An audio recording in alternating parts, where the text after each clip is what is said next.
Hi, I am Whitney Langley, and this is my Methodological Paradigm screencast. I'll be speaking from the orientation of critical theory. So, in this cast, I'll speak about my ontological perspective, the epistemology and methodology. I'll also share my visual representation of how I made sense of the orientation, and then speak briefly about how this relates to me as a scholar practitioner in training. When considering ontological perspective, it's important to ask yourself, what is reality? And so the theory that most spoke to me was the historic realism, which is the belief that reality is shaped by power dynamics. And it speaks to my voice as an advocate for my students because we live in a world of privilege and what could be considered oppression, which is one of the main characteristics of historical realism, that humans operate in the world as handed to them and don't have a lot of pushback. And so this theory speaks from an emancipatory state or liberating um, state of view. The work of the historic realism with specifically the critical theories, kind of got his work over years and it's shifted and transformed over years. But there were three major generations of it. So it began his work from the teachings and the research from Marx and Engels and the Frankfurt School as they studied and did analysis of class relations, specifically how the workers are oppressed by the owners and capitalism. Marx's socio-economical lens was furthered in the 1970s by Habermas, who extended the critical lens into three categories of technical, practical, and emancipatory. The technical, he wanted technical research guided by an interest to improving control over outcomes for oppressed people. Secondly, he wanted to practical action research, which was guided by an interest in educating and enlightening practitioners so that they can move more wisely after they've gained new knowledge. And then thirdly, the critical action research, which was guided by interest in emancipating people and liberating them who would think people who are thinking irrationally. And the third major generation of critical theorists was Paulo Freire, who wrote The Pedagogy of the Oppressed, and he focused on transformative and emancipatory education through his research and practices.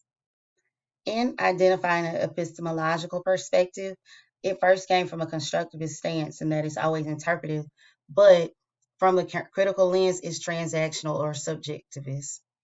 This perspective speaks to my beliefs because it kind of becomes that knowledge is created in the eye of the beholder, that knowledge is socially constructed based on your outside interactions and the influences that those, whether it be economically, religion, sexual orientation, or race, the interactions that those have on you, and you interact with the world to create meaning.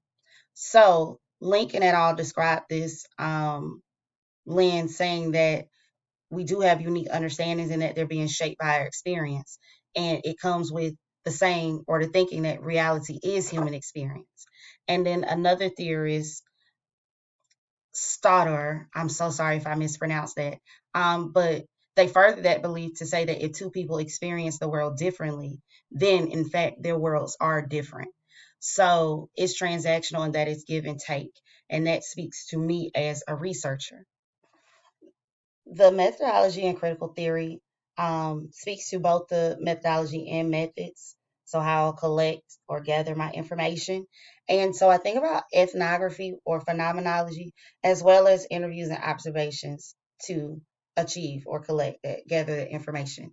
So, ethnography focuses on the cultural aspects of a group, and the culture will include things like the rites and rituals, their myths, hierarchies, and overall worldviews. I also selected phenomenology only because when I viewed the dissertation research design guide for those that were already approved by University of West Georgia, ethnography wasn't there, but phenomenology was. So I did include that in this presentation, which focuses on in the moment experiences. It talks about decision making and all that of the group as opposed to your overall experience as a whole. Um, and so the best method or a way to collect this is interviews and observation notes. Um, and several types of interviews were mentioned in the text, especially Miriam and Tisdale. So they spoke about critical narrative, phenomenology, and critical narrative. And it's important to align the methodology and methods together because it's greater clarity when things are cohesive. One quote that stood out to me was that epistemology plays a role in the selection of theory, making the two mutually interdependent.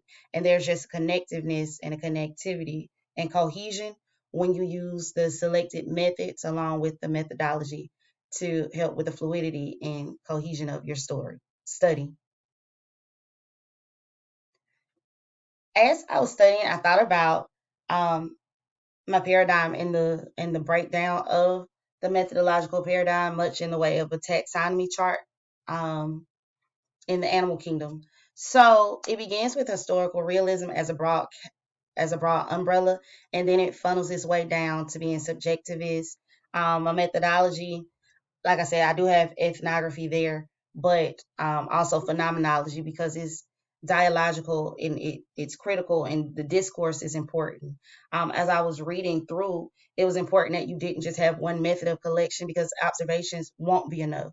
Because I may impart or understand an interaction between my participants differently because I'll put my own biases there and insert my own judgments. So to have those interviews and ask questions together, understanding is why my method is the way that it is. So that it's cohesive and it makes sense. This methodological paradigm speaks to my work as a scholar practitioner in several ways. In my overall approach to qualitative research, coming from a critical lens, it is about power and the dynamics that outside influences have on participants and the way that they shape knowledge and interact with the world. Um, so, from emancipatory framework or emancipatory stance, I view research as a means to educate people to change their circumstance or to question outside influences um, and agendas being pushed. It influences me being a practitioner in my field. I currently operate as a K 8 math coach in Atlanta. Um, and it makes me aware of systemic things that are different between schools across the district and in curricular practices, resources, and funding. So it does make me want to be an advocate to the community and the schools to ensure that the knowledge that they're creating speaks positively and they can move forward as productive citizens. And it also refines my understanding of theory because I'm able to see the way that um, oncologies and ontologies, and epistemologies, how that funnels down into creating research topics that are rigorous and reliable. And I have included my references for your